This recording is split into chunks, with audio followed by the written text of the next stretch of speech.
أشهد أن لا إله إلا الله وحده لا شريك له وأشهد أن محمدا عبده ورسوله أما بعد فأعوذ بالله من الشيطان الرجيم بسم الله الرحمن الرحيم الحمد لله رب العالمين الرحمن الرحيم مالك يوم الدين إياك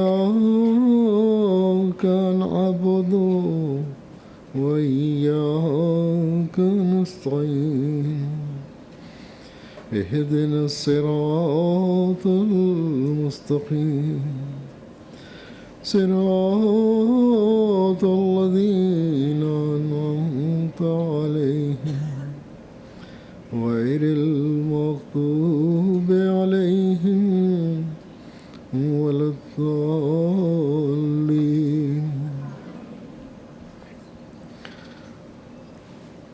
اللہ تعالیٰ نے ایک مومن مرد اور مومن عورت کو جن باتوں کی طرف توجہ دلائی ہے یا جو خصوصیات ایک مومنہ اور مومن کی ہونی چاہیے، ان کا کچھ بیان ان آیات میں ہوا ہے جو شروع میں آپ کے سامنے تلاوت کی گئی تھی۔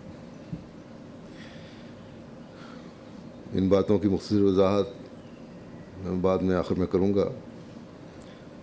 پہلے میں یہ کہنا چاہتا ہوں قرآن کریم کے حوالے سے ہی کہ قرآن کریم میں اور بھی کئی جگہ نیکیوں کے کرنے کا حکم دے کر، ان کی طرف توجہ دلا کر، اعمال صالحہ بجا لانے کی تلقین کر کے پھر فرمایا ہے کہ جو اس کے مطابق اپنی زندگی گزارے گا وہ اس دنیا میں بھی اور اخروی زندگی میں بھی، مرنے کے بعد بھی خدا تعالیٰ کے انعامات کا حقدار ہوگا، کیونکہ اللہ تعالیٰ انسان کے ہر عمل کی جزا ضرور دیتا ہے، لیکن بعض آیات میں یہ تنبیہ بھی کر دی کہ برے اعمال اور نافرمانیوں کی سزا بھی ملتی ہے۔ جس طرح جزا اور انعام ملنے میں کسی مرد اور عورت کی تخصیص نہیں ہے، کوئی فرق نہیں ہے، اسی طرح سزا ملنے میں بھی کوئی تخصیص نہیں ہوگی، کوئی فرق نہیں ہوگا۔ جو کوئی جیسا کرے گا ویسا بھرے گا۔ بس اللہ تعالیٰ کا یہ پیغام جہاں ایک مومنہ اور مومن کے لیے خوشی اور راحت کا سامان پیدا کرتا ہے، وہاں خوف پیدا کرنے والا بھی ہے کہ جہاں جزا ہے، انعامات ہیں، وہاں سزا بھی ہے، اور ہونا چاہیے خوف پیدا کرنے والا، تاکہ انسان ایک مومن ہر وقت اپنے عمل پر نظر رکھے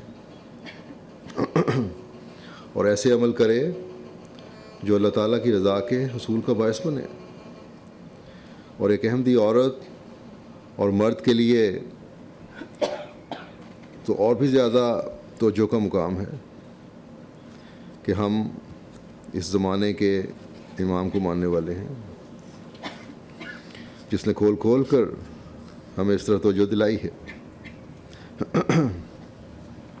اور ہم نے اس زمانے میں حضرت مسیح موعود علیہ الصلوۃ والسلام کے ہاتھ پر یہ عہد بیعت کیا ہے کہ ہم قرآن کریم کی تعلیم پر ہمیشہ عمل کرنے کی کوشش کریں گے۔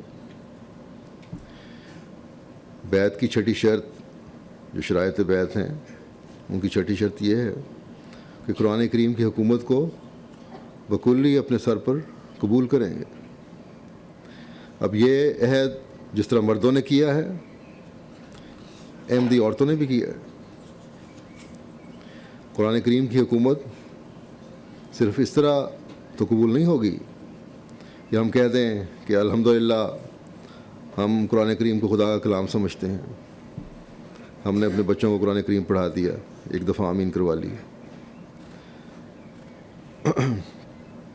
ہم یہ اللہ تعالیٰ کا کلام سمجھتے ہیں جو حضرت صلی اللہ علیہ وسلم پر نازل ہوا اور جو آخری شرعی کتاب ہے، اور اس کے بعد ہم یہ بھی سمجھتے ہیں کہ اس کے بعد اور کوئی شرعی کتاب نازل نہیں ہو سکتی، کیونکہ خدا تعالیٰ نے فرما دیا ہے کہ اس شرعی کتاب کے نازل ہونے کے بعد دین کامل ہو گیا، اور تمام روحانی نعمتیں اور دینی تعلیمات اپنی تمام تر خوبصورتی کے ساتھ اس قرآن کریم میں بتا دی گئی۔ یقیناً اس بات پر یقین کرنا اور یہ اعتقاد رکھنا ہر ایک مومنہ اور مومن کے لیے ضروری ہے۔ لیکن قرآن کریم کی حکومت اس وقت ہم میں سے ہر ایک، چاہے وہ مرد ہے یا عورت، اپنے سر پر قبول کرنے والا بنے گا جب قرآن کریم کے احکامات کو تلاش کر کے ان پر عمل کرنے کی کوشش کرے گا۔ حضرت مسیح موعود علیہ السلام نے تو یہاں تک فرمایا ہے کہ جو قرآن کریم کے 700 حکموں پر عمل نہیں کرتا وہ میری جماعت میں سے نہیں۔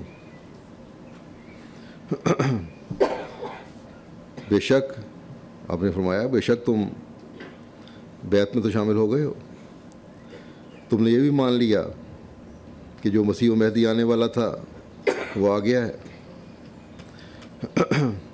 بے شک یہ بھی مان لیا کہ اس مسیح و مہدی کا مقام حضرت صلی اللہ علیہ وسلم نے اپنے ایک ارشاد میں نبی کا مطابق قرار دیا ہے۔ لیکن حضرت مسیح موعود علیہ السلام فرماتے ہیں، اس کا خلاصہ یہ ہے کہ میری جماعت کا معیار اللہ تعالیٰ نے بہت اونچا رکھا ہے، اور وہ اونچا معیار جیسا کہ بیان ہوا ہے وہ ہے کہ قرآن کریم کے تمام حکموں پر عمل کرنے کی کوشش کرو، کیونکہ اللہ تعالیٰ مسیح موعود کے ذریعے ایسی جماعت قائم کرنا چاہتا ہے جس کا اوڑھنا بچھونا خدا تعالیٰ کی رضا کا حصول ہو۔ بس ہمیں اپنے جائزے لینے کی ضرورت ہے، ہر عورت کو بھی اور ہر مرد کو بھی، ہر جوان کو بھی اور ہر بوڑھے کو بھی، کہ وہ کس حد تک اپنے اعمال کو اس معیار کے مطابق ڈھالنے کی کوشش کر رہا ہے جو ایک مومنہ اور مومن کے ہونے چاہیے۔ کس حد تک ہم ان اعمال صالحہ کو بجا لانے کی کوشش کر رہے ہیں جن کا ذکر قرآن کریم میں ہوا ہے۔ بس ہر احمدی عورت اور ہر احمدی مرد کو اس اہم بات کو سمجھنے کی کوشش کرنی چاہیے کہ احمدی ہونے کے بعد ہماری ذمہ داریاں بڑھ گئی ہیں۔ ہمیں ہمیشہ یاد رکھنا چاہیے کہ ہمارا کام یہ ہے کہ ہم حضرت مسیح موعود علیہ السلام کی طرف دیکھیں کہ وہ ہمیں کیا بنانا چاہتے ہیں۔ آپ علیہ السلام ایک جگہ فرماتے ہیں کہ میں سچ سچ کہتا ہوں کہ دین کے ساتھ دنیا جمع نہیں ہو سکتی، ہاں خدمت گار کے طور پر بے شک ہو سکتی، لیکن بطور شریک کے ہرگز نہیں ہو سکتی۔ یہ کبھی نہیں سنا گیا کہ جس کا تعلق صافی اللہ تعالیٰ سے ہو وہ ٹکڑے مانگتا پھرے۔ اللہ تعالیٰ تو اس کی اولاد پر بھی رحم کرتا ہے۔ پھر آپ نے فرمایا کہ ہماری جماعت میں وہی شریک سمجھنے چاہیے جو بیعت کے موافق دین کو دنیا پر مقدم کرتے ہیں۔ جب کوئی اس عہد کی رعایت رکھ کر اللہ تعالیٰ کی طرف حرکت کرتا ہے تو اللہ تعالیٰ اس کو طاقت دے دیتا ہے۔ پھر فرماتے ہیں کہ صحابہ کی حالت کو دیکھ کر خوشی ہوتی ہے کہ کیسے اللہ تعالیٰ نے ان کو پاک صاف کر دیا۔ فرمایا کہ خوب یاد رکھو کہ جس جماعت کا قدم خدا تعالیٰ کے لیے نہیں اس سے کیا فائدہ. بس حضرت مسیح موعود علیہ السلام صحابہ جیسی پاکی اور صفائی ہمیں پیدا کرنا چاہتے ہیں. صرف مرد صحابہ نے یہ پاک تبدیلیاں اپنے اندر پیدا نہیں کی، بلکہ صحابیات نے بھی یہ پاک تبدیلیاں اپنے اندر پیدا کی. ایک انقلاب اپنے اندر پیدا کیا، اپنی عبادتوں کے معیار ایسے بلند کیے کہ راتیں گھنٹوں عبادت میں گزارنے لگیں. جب دیکھا کہ مردوں کو جہاد کا ثواب ہم سے زیادہ مل رہا ہے، ان کے قدم ہم سے بڑھ رہے ہیں، تو حضرت صلی اللہ علیہ وسلم کے پاس آئیں کہ ہم اپنے مردوں کے گھروں کی حفاظت کرتی ہیں، ان کے بچوں کی نگہداشت کرتی ہیں. کیا ہمارے یہ فعل ہمیں مردوں کے برابر کھڑا کر سکیں گے؟ آپ صلی اللہ علیہ وسلم نے فرمایا کہ کیوں نہیں، یقیناً تمہیں بھی اتنا ہی ثواب ملے گا. جن کاموں کے لیے تم بنائی گئی ہو یا جو ذمہ داریاں تم پر ڈالی گئی ہیں ان کا حق ادا کرنے، ان کو خوبصورتی سے سر انجام دینے پر تم اتنا ہی ثواب کا حقدار ٹھہرو گی جتنا ایک جہاد کرنے والا مرد. بس یہ ثواب تو اللہ تعالیٰ دیتا ہے. اور اس زمانے میں تو جہاد کی صورت بھی بدل گئی ہے. اب تو ہر عورت اس جہاد میں شامل ہو سکتی ہے جو مرد بھی کرتے ہیں، اور وہ ہے تبلیغ کا جہاد، جو باہر رہ کے کرنا ہے. جو نفس کا جہاد ہے وہ تو ہر ایک نے کرنا ہی ہے. ایک تبلیغ کا جہاد ہے جو ہر ایک اپنے ماحول میں کر سکتا ہے. عورتیں بھی تبلیغ کر سکتی ہیں تاکہ اسلام کی تبلیغ کو کر کے دنیا میں زیادہ سے زیادہ اسلام کو پیغام پہنچائیں.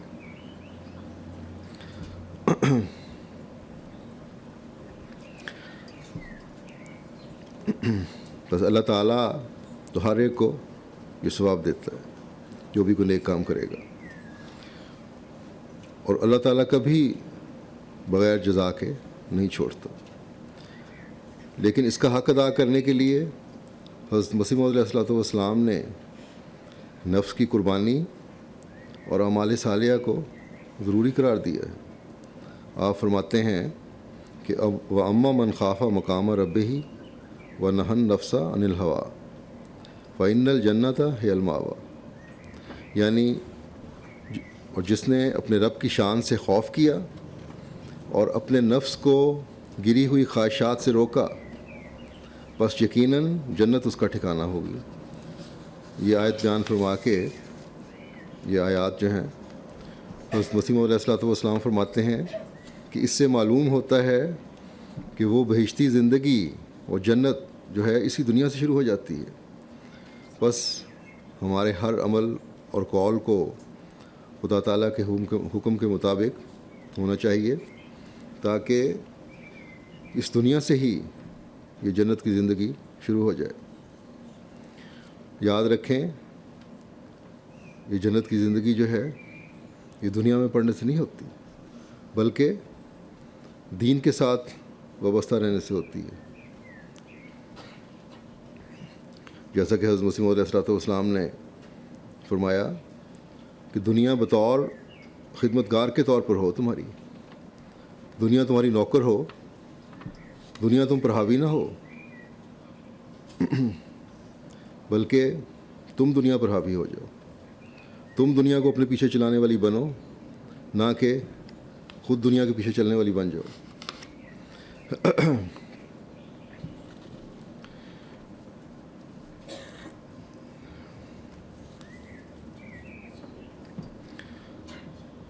یہی اصول تھا جسے صحابہ نے اور صحابیات نے اپنے سامنے رکھا. ان کے سامنے بے شک حضرت صلی اللہ علیہ وسلم کی ذات کی صورت میں ہر قول و فعل کو اللہ تعالیٰ کے حکم کے مطابق کرنے اور ہر لمحہ اللہ تعالیٰ کی رضا کو سامنے رکھنے کا ایک عملی نمونہ تھا، جس کا اعلیٰ ترین معیار ہونے کا اللہ تعالیٰ نے قرآن کریم میں ان الفاظ میں اعلان فرمایا ہے اور ہمیں تلقین کی ہے کہ اس کو اپناؤ کہ لقد کان لکم فی رسول اللہ اسوۃ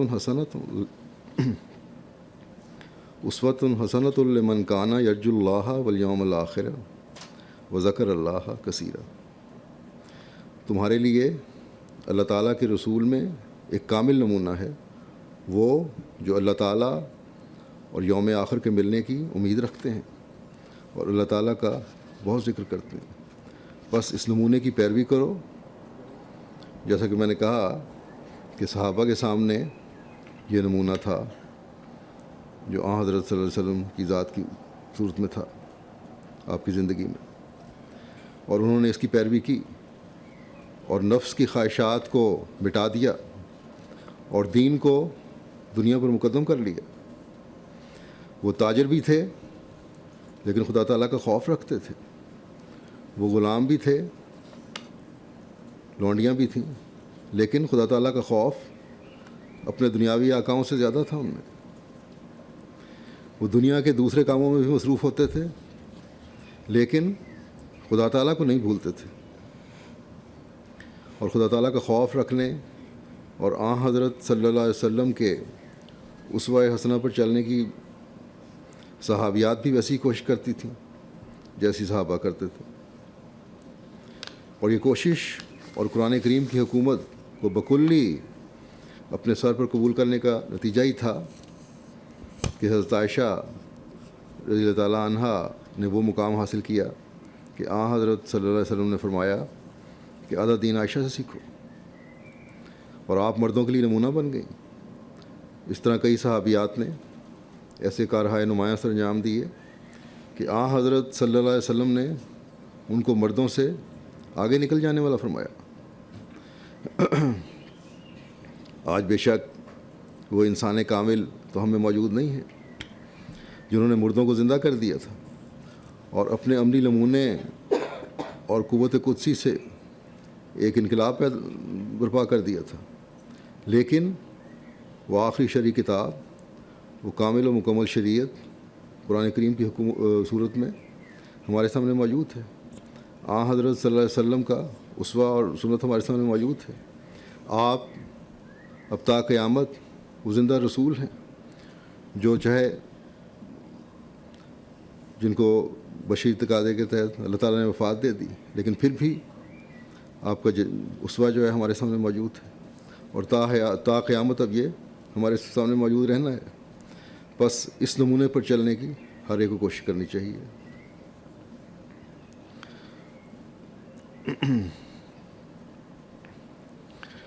حضرت صلی اللہ علیہ وسلم کا ہر خلق ہی قرآن کریم کی عملی تصویر تھا.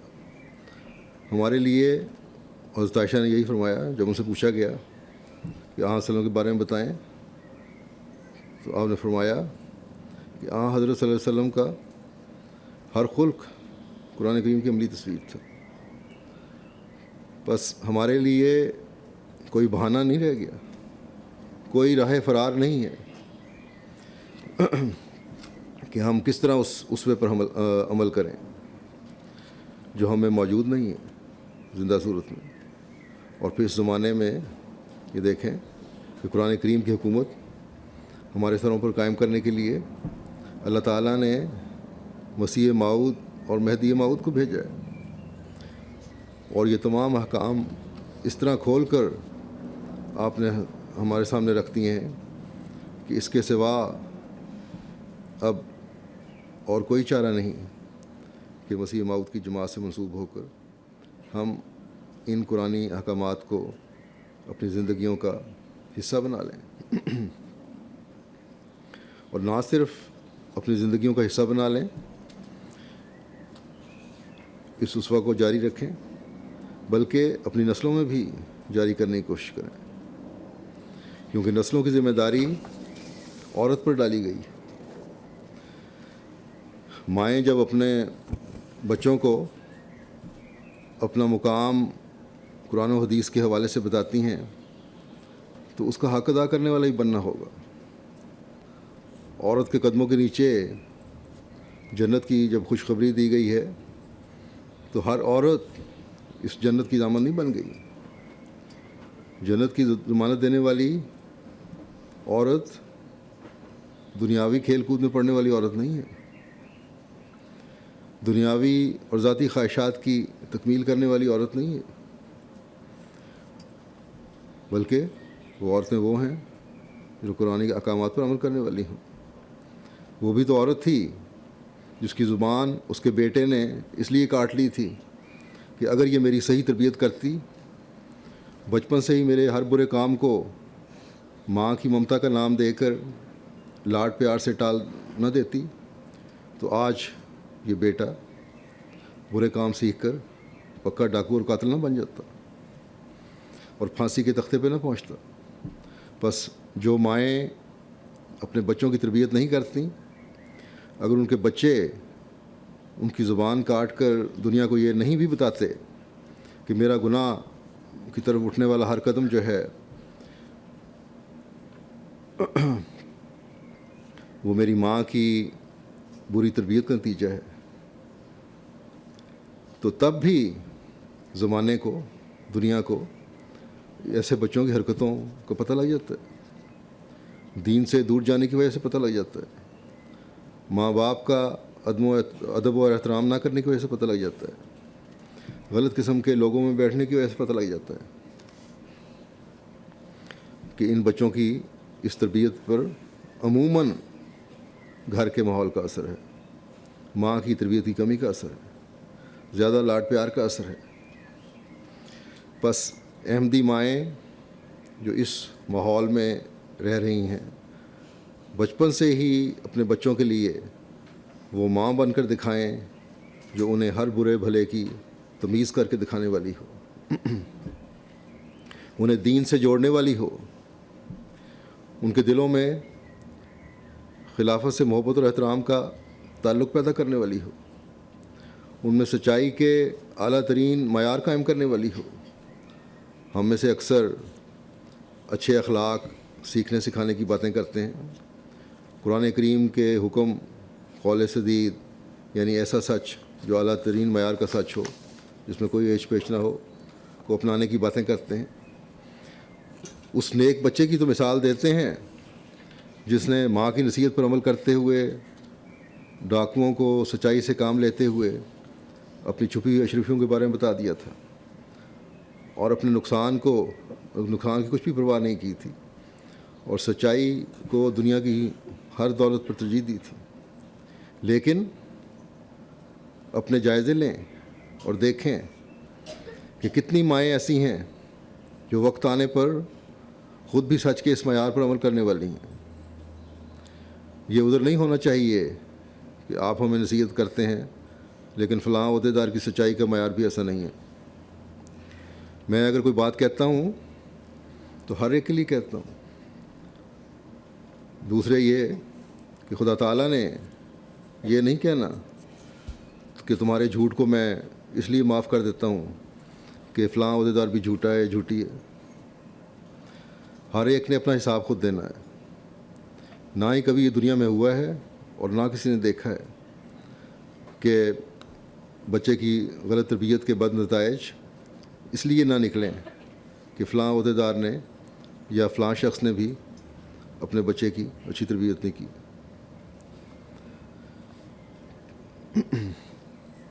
یا کسی دوسرے نے اگر اچھی تربیت کی ہے تو اس کا اثر آپ کے بچوں کی تربیت پر نہیں پڑے گا۔ بس ہمارے لیے اسوہ حسنہ کوئی دوسرا شخص نہیں ہے بلکہ حضرت صلی اللہ علیہ وسلم ہے، اور پھر جیسا کہ حضرت صلی اللہ علیہ وسلم نے فرمایا ہے،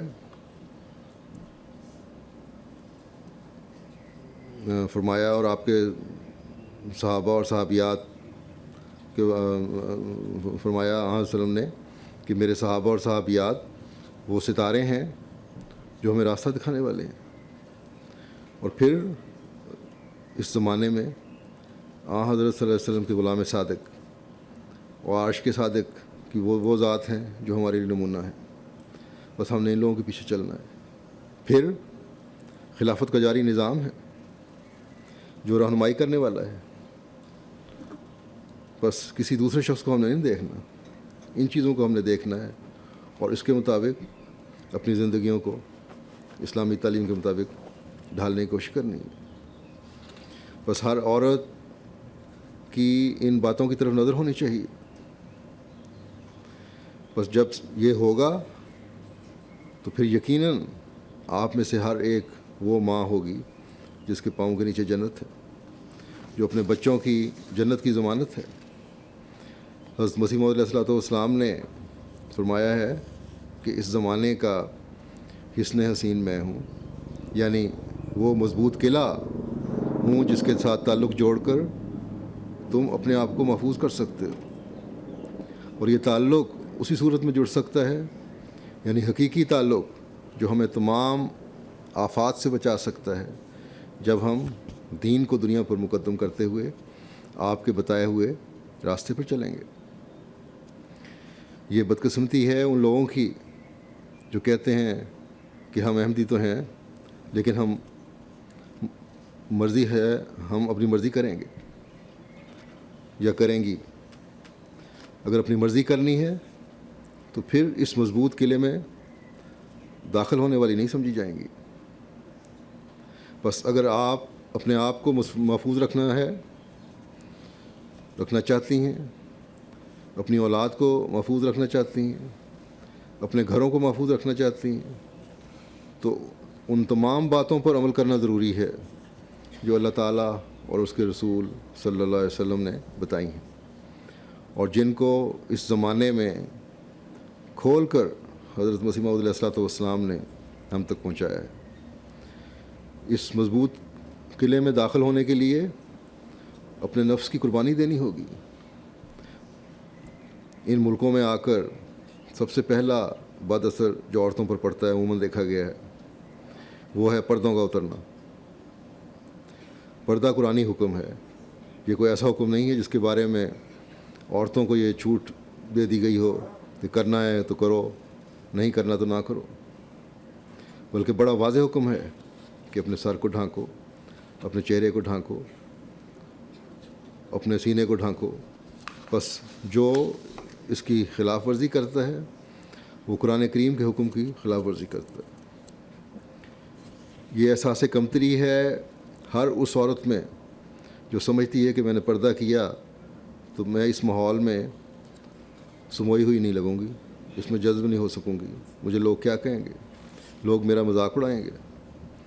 اگر ایک حقیقی احمدی عورت بننا ہے تو اس احساس کمتری کی چادر کو اتارنا ہوگا جو آپ کی حیا کو ننگا کر رہی ہے، جو آپ کے تقوی کا لباس آپ سے اتار رہی ہے، اور اس چادر کو اوڑھیں جو تقوی کی چادر ہے، جو خدا تعالیٰ کا قرب دلانے والی ہے، جو آپ کی حیا کی حفاظت کرنے والی ہے، جو آپ کو آپ کی ایک حیثیت دنیا میں قائم کرنے والی ہے اور دنیا کے سامنے رکھنے والی ہے. بس یہ سوچ لیں کہ آپ نے خدا تعالیٰ کو راضی کرنا ہے یا دوسری بات یہ دنیا کو راضی کرنا ہے. دو باتوں میں سے ایک فیصلہ کرنا ہوگا. تو اگر دنیا والوں کو راضی کرنا ہے تو پھر اس زمانے کے حسن حسین سے تو آپ باہر آ گئیں، اس مضبوط قلعے سے آپ باہر آ گئی. اور جب باہر آ گئی ہیں تو پھر آپ نہ اپنے دین کی حفاظت کی ضامن ہیں، نہ اپنے بچوں کے دین کی حفاظت کی ضامن ہیں. جیسا کہ میں نے ابھی کہا تھا کہ حضرت مسیح موعود علیہ السلام نے تو اپنی جماعت میں ان کو شامل کیا ہے جو قرآن کریم کے تمام حکموں پر چلنے کی کوشش کرنے والے ہیں. بس اس کے لیے اس تلاوت کے الفاظ پر غور کریں جو آپ کے سامنے کی گئی ہے. اب میں اس کی مختصر وضاحت کر دیتا ہوں. جب اللہ تعالیٰ نے وہ تمام خصوصیات بیان فرمائی ہیں جو اس تلاوت میں بیان ہوئی ہیں کہ اگر یہ ہوں گی تو پھر آخر میں فرمایا تو ایسی عورتوں اور مردوں سے مغفرت کا سلوک کیا جائے گا. اگر ہم میں سے ہر ایک کوشش کر کے ان خصوصیات کو اپنانے کے لیے کوشاں ہوگا تو بشری تقاضے کے تحت جو غلطیاں اور کوتاہیاں اور کمیاں ہو جاتی ہیں اللہ تعالیٰ انہیں معاف کر دے گا. اور ان کے بد نتائج سے محفوظ رکھے گا۔ اگر اپنی پوری کوشش سے خود بھی دین پر قائم ہیں اور اپنے بچوں کو بھی قائم رکھنے کی کوشش کر رہی ہیں تو اللہ تعالیٰ باقی سامان خود کر دے گا۔ اور اس نیک نیتی کی وجہ سے جو اللہ تعالیٰ کی رضا کے حصول کے لیے ہو رہی ہے، اللہ تعالیٰ زمانے کے بد اثرات سے آپ کو بھی محفوظ رکھے گا اور آپ کی اولاد کو بھی محفوظ رکھے گا۔ اور نہ صرف محفوظ رکھے گا بلکہ اللہ تعالیٰ کے انعامات کے وارث بھی ایسے مومن مرد اور عورتیں ہوں گی۔ یہ 10 خصوصیات جو ایک مومنہ اور مومن میں ہونی چاہیے، جن کا حامل تمام نیکیوں کو اپنانے والا بن جاتا ہے اور تمام برائیوں سے بچنے والا ہو جاتا ہے، ان کا مختصر بیان جیسا کہ میں نے کہا تھا میں کرتا ہوں۔ پہلی بات تو یہ ہے کہ پہلی بات جو ہے اس بیان کی گئی اسلام قبول کرنے کی ہے، کیونکہ اب حضرت صلی اللہ علیہ وسلم کی بعثت کے بعد کوئی دین وجود اسلام کے نہیں ہے جو انسان کی نجات کا ذریعہ بن سکے۔ بس روحانی ترقی کا پہلا قدم، پہلا زینہ مسلمین اور مسلمات میں شامل ہونا، یعنی دماغی اور ذہنی طور پر مان لینا کہ اسلام ہی سچا مذہب ہے جس کو قبول کرنا اللہ تعالیٰ تک لے جا سکتا ہے۔ پھر جب اس بات کو تسلیم کر لیا، ایک مسلمان عورت اور مرد نے، ایک اسلام لانے والا نے، تو پھر اگلا قدم مومنین اور مومنات میں شمار ہونا ہوگا، یعنی ایمان میں ترقی ہوتی ہے۔ پھر اسلام اس لیے قبول نہیں کیا کہ یہ مذہب ایسا لگتا ہے جس میں عقل کی باتیں نظر آتی ہیں، یا خامد نے یا کسی رشتہ دار نے اسلام قبول کر لیا یا احمدی ہو گیا تو ہم بھی ہو گئیں ساتھ۔ نہیں، صرف اتنا کافی نہیں ہے، بلکہ ذاتی تجربات کی وجہ سے ایمان میں ترقی ہو، حضرت صلی اللہ علیہ وسلم سے محبت، آپ کے عاشق صادق حضرت مسیح موعود علیہ الصلوۃ والسلام سے تعلق، اور سب سے بڑھ کر اللہ تعالیٰ سے ذاتی تعلق پیدا ہو۔ اور پھر یہ تعلق جب ہوگا تو پھر قانتات اور قانتین اور قانتات میں ایک مسلمان شمار ہوتا ہے، یعنی مکمل طور پر اللہ تعالیٰ کے احکامات کی پیروی کرنے والا۔ اللہ تعالیٰ کے احکامات کیا ہیں؟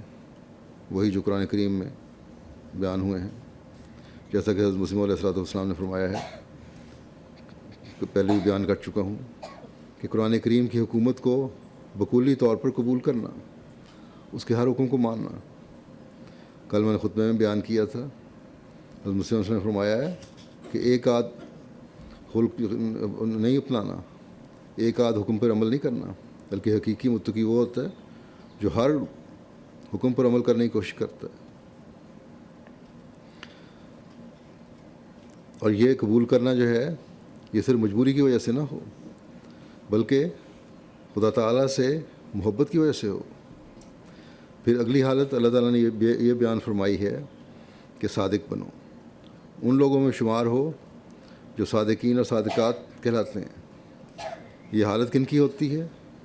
یہ وہ لوگ ہوتے ہیں جو سچائی پر قائم ہوتے ہیں اور سچائی کی خاطر ہر قربانی کے لیے تیار ہوتے ہیں، اور نہ صرف تیار ہوتے ہیں بلکہ جب مشکلات کا دور آئے تو سچوں کی طرح ان مشکلات سے سرخرو ہو کر نکلتے ہیں۔ کوئی منافقت ان میں نہیں ہوتی، ان کا ہر عمل خدا تعالیٰ کی رضا کے حصول کے لیے ہوتا ہے۔ آپ نوجوان بچیاں بھی اور عورتیں بھی یہاں مسجد میں آتی ہیں، جس طرح حیادار لباس اور پردہ آپ کا یہاں ہوتا ہے، یہ دیکھیں کہ کیا بازاروں میں سڑکوں پر پھرتے ہوئے بھی یہی معیار آپ نے اپنایا ہوا ہے؟ یا جیسا کہ میں پہلے کہہ چکا ہوں، دنیا کا پیار یا دنیا کی نظر آپ کو اس سچائی کے اظہار سے روک تو نہیں رہے؟ اگر تو یہ روک رہے ہیں اگر دنیا کے مقابلے میں کسی بھی اسلامی حکم کو آپ پیچھے کر رہی ہیں تو صادقات میں شمار نہیں ہوتا. پھر اللہ تعالیٰ فرماتا ہے کہ ان خصوصیات کی حامل کو صبر کا بھی مظاہرہ کرنا چاہیے. صبر سے ہی استقامت پیدا ہوتی ہے اور ایمان اور یقین میں انسان ترقی کرتا ہے. یہ دیکھیں کہ آپ کے اس صبر کا نتیجہ ہے کہ جو آپ میں سے اکثر نے جو پاکستان میں دکھایا ہوا ہے اور اپنے ایمان کی حفاظت کی تھی کہ آپ آج یہاں آزادی سے بیٹھی ہیں اور دین پر جس طرح چاہیں عمل کر سکتی ہیں. بس اللہ تعالیٰ کے اس انعام کی قدر کریں اور اس دنیا داری کے ماحول میں دین کے معاملہ میں کسی دنیا دار کی بات کو اہمیت نہ دیں اور صبر سے اپنی روایات اور تعلیمات پر قائم رہیں کہ اللہ تعالیٰ سے ملنے والے وہی لوگ ہوتے ہیں جو صبر کرتے ہیں. پھر اللہ تعالیٰ فرماتا ہے کہ اپنے اندر عاجزی پیدا کرو. ایک ایسا خلق ہے جس کا اظہار معمولی چیز نہیں ہے. کسی بات کا فخر اور انا عاجزی کے خلق کو کھا جاتی ہے. بس کبھی کوئی فخر اور انا نہیں ہونی چاہیے. بس ایمان میں کامل ہونے کے لیے عاجزی ہونا بہت ضروری ہے. حضرت مسیح موعود علیہ الصلوۃ والسلام کو اللہ تعالیٰ نے فرمایا تھا الہاماً کہ تیری عاجزانہ راہیں اسے پسند آئیں. بس اگر اللہ تعالیٰ کا قرب حاصل کرنا ہے تو عاجزی کی راہ اختیار کرنی ہوگی. پھر اس کے بعد صدقے کا ذکر ہے. اس خصوصیات کو اللہ تعالیٰ کے فضل سے جماعت کے بہت سے مرد اور عورتیں قائم رکھے ہوئے ہیں خصوصیت کو، لیکن پھر بھی اس طرح توجہ کریں. ان ملکوں میں رہنے والے جن کی مالی حالت اللہ تعالیٰ نے پہلے سے بہتر کر دی ہے اپنے غریب بھائیوں کی ضرورت کا خیال رکھیں. جماعتی طور پر بھی یتامہ اور طلباء اور مریضوں کا خیال رکھا جاتا ہے. اس کے لیے مدد کرنی چاہیے، وہاں آپ لوگوں کو چندہ دینا چاہیے. پھر روزہ رکھنے والوں کا ذکر ہے. یہ بھی ایک ایسا کام ہے جو روحانی ترقی کے لیے ضروری ہے. میں نے نفلی روزوں کی جب تحریک کی تھی تو نفلی روزوں کی طرف بھی توجہ دینی چاہیے. اس طرح اپنے گھروں میں توجہ دیں، اپنے خامدوں کو توجہ دلائیں، اپنے جوان بچوں کو توجہ دلائیں، اور خاص طور پر پاکستان اور ان ملکوں میں جہاں جماعت کے افراد پر تنگیاں وارد کی جاتی ہیں ان کے لیے بہت دعائیں کریں. اللہ تعالیٰ نے جو آپ کے لیے سکون کے سامان پیدا فرمائے ہیں تو ان لوگوں کو بھی یہ دعا کریں کہ اللہ تعالیٰ ان لوگوں کو بھی امن و سکون نصیب فرمائے. پھر فرمایا حافظین فروجہم والحافظات، یعنی ہر ایسی چیز جس سے گناہ کا خیال دماغ میں آنے کا احتمال ہو اور جو گناہ کی طرف راغب کرے اس سے اپنی حفاظت کرنے والے وہی ہیں جو حقیقی مومن ہو سکتے ہیں. اس سے مراد صرف ظاہری زنا نہیں ہے کہ اس سے بچو، بلکہ کان، آنکھ، منہ جن سے بری باتیں ایک انسان سنتا اور دیکھتا اور کرتا ہے، جن سے ذہن میں بےہودہ اور لغو خیالات پیدا ہو جاتے ہیں. یہ لغو خیالات پیدا کرنے والا بن سکتا ہے، اس سے بچنے کا حکم ہے. بس آج کل جو بےہودہ ٹی وی پروگرام بھی ہوتے ہیں، خاص طور پہ ان ملکوں میں تو کھلے عام ہے، یا انٹرنیٹ پر جو لغویات آتی ہیں، یا خود بعض فیس بک کے ذریعے سے لغویات میں ملوث ہو جاتے ہیں، یا چیٹنگ وغیرہ کے ذریعے سے اپنے رابطے کرتے ہیں یا کرتی ہیں. خاص طور پر نوجوان لڑکے اور لڑکیاں، ان کو اپنی حفاظت کی طرف توجہ دینی چاہیے. بلکہ کئی شادی شدہ گھر بھی اس لیے برباد ہوتے ہیں کہ مردوں کو یا عورتوں کو ان پروگراموں میں دلچسپی ہوتی ہے، جو آہستہ آہستہ گھریلو سکون برباد کرتی ہے. میاں بیوی کی ناجاتیاں ہوتی ہیں، پھر اولاد پر اس کا اثر پڑتا ہے، اور نہ صرف یہ کہ گھر ٹوٹتے ہیں بلکہ نسلیں بھی برباد ہو جاتی ہیں. اس لیے اللہ تعالیٰ نے ہمیں پہلے ہی بتا دیا ہے کہ ان چیزوں سے اپنی حفاظت کرو. اور ان لغویات میں پڑھنے کے بجائے اس عظیم مقصد کو حاصل کرو جو انسان کی پیدائش کا مقصد ہے، کہ اللہ تعالیٰ کے ذکر سے اپنی زبانوں کو تر رکھو، اس کی عبادت کرو، ذاکرین اور ذاکرات میں اپنے آپ کو شامل کرو، تو ہمیشہ اللہ تعالیٰ کے فضلوں کے وارث تم بنتے چلے جاؤ گے۔ بس ہر احمدی مرد اور عورت کو اپنے جائزے لینے کی ضرورت ہے کہ کس حد تک وہ اللہ تعالیٰ کے احکامات پر عمل کر کے اللہ تعالیٰ کے فضلوں کا اپنے آپ کو وارث بنا رہے ہیں۔ ورنہ یاد رکھیں کہ عورت بھی اپنے گھر دائرے میں گھر کی نگران ہے، اور مرد بھی اپنے اس سے زیادہ وسیع دائرے میں گھر کا نگران ہے، اور نگرانی کے فرائض کا حق ادا نہ کرنے کی صورت میں اللہ تعالیٰ پوچھے گا۔ بس بڑے خوف کا مقام ہے، ہر احمدی عورت اور مرد کو اپنے جائزے لینے کی ضرورت ہے۔ خوش فہمی کے جائزے نہ لیں، دوسروں کی کمزوریوں کو سامنے رکھتے ہوئے جائزے نہ لیں کہ فلاں سے میں بہتر ہوں، فلاں میں یہ کمزوری اور مجھ میں نہیں ہے۔ قرآن کریم کے احکامات کو سامنے رکھتے ہوئے جائزے لیں کہ خدا تعالیٰ ہم سے کیا چاہتا ہے، تبھی حقیقی مومنات کہلا سکیں گی۔ حضرت مسیح موعود علیہ الصلوۃ والسلام ایک جگہ فرماتے ہیں کہ خدا تعالیٰ نے اس وقت ایک صادق کو بھیج کر چاہا ہے کہ ایسی جماعت تیار کرے جو اللہ تعالیٰ سے محبت کرے۔ بس یہ محبت اسی وقت ہوگی جب ہم اللہ تعالیٰ کے کلام کو پڑھ کر اس پر عمل کر کے اسے اپنی زندگیوں کا حصہ بنائیں گے۔ حضرت مسیح موعود علیہ الصلوۃ والسلام ایک جگہ فرماتے ہیں کہ جماعت کو خدا تعالیٰ نمونہ بنانا چاہتا ہے۔ بس اس بات پر ہمیشہ غور کرتے رہیں کہ کس قسم کا نمونہ ہم نے بننا ہے۔ اللہ تعالیٰ ہر احمدی عورت اور مرد کو اس کی توفیق عطا فرمائے کہ اس کے مطابق چلنے والے ہوں، جو اللہ تعالیٰ ہم سے چاہتا ہے، جو اس کا رسول ہم سے چاہتا ہے، جو اس زمانے کا امام ہم سے چاہتا ہے، اور ہم میں ہر ایک اسلام کی حقیقی تصویر بن کر اسلام کی خوبصورت تعلیم کو دنیا میں پھیلانے والا بن جائے۔ ہم دنیا کو اپنے اوپر حاوی کرنے والے نہ ہوں، بلکہ دنیا ہماری خادم اور غلام بن جائے۔ اللہ کرے کہ ایسا ہی ہو۔ اب دعا کر لیں۔